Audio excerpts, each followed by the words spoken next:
Hello. నమస్తే sir. నమస్తే రాజు. మాది గన్నవల్ల సార్. చెప్పే.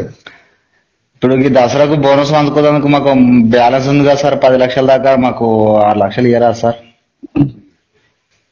ఇప్పుడు నా ఎండీని అడుగు. ఏంటి ఫోన్ స్విచ్ ఆఫ్ పెట్టుకుని సార్? నీకు స్విచ్ ఆఫ్ పెట్టుకుని నేనేం చేస్తున్నా? ఇచ్చేది ఎండి. నాకు ఎవరెవరు ఏమేం చేసి నేను ఇంత తిప్పలవాడి మదర్ డైరీ దాన్ని కాపాడాలి, ఎన్డీడీపీని దేవాలి, అది తెస్తేనే బతుంది, అందరు రైతులు బతారు. నేను ఫైల్ చేస్తుంటే ఎవరిని ఇష్టం ఉన్నట్టు వాడు మాట్లాడితే ఎవడు మాట్లాడింది? ఏమో సార్. నాకు ఎందుక తీట కొని ఉండే నూనె ఆ మదర్ డైరీ మునిగిపోయింది. నాకు మడే పోయింది. నేను కూడా చేతికి తెస్తా.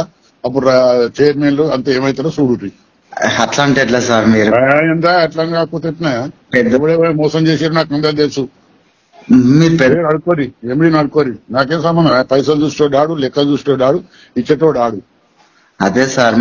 అదేనా మరి ఏం చేస్తాం? మేము రైతులం సార్. మేము రైతులు. అరే రైతులైతే రైతులు ఎక్కున్నారా? చెప్తున్నారా? ఏం ఇవ్వలేదు సార్. ఏం చేస్తారు? 285 మంది క్యాంపులకు పెట్టి డబ్బులు ఇస్తే ఏం పడతారు? 150 ఓట్లు ఓడిపోతారు. ఏమిటా నీ క్యాంప్ పెట్టు పీక? అదేనా సార్? మరి లేకపోతే మాకు ఓటర్ లిస్ట్ గురించి తెలియదు కదా సార్. మేము పార్వశ సభ్యులు కాబట్టి మేము అడుగుతున్నాం. నువ్వు చైర్మన్ వా? కాదు, చైర్మన్ కాదు సార్. మరి చైర్మన్ అడుగు, చర్చిస్తాడు. Okay sir. Okay sir. సరే సార్.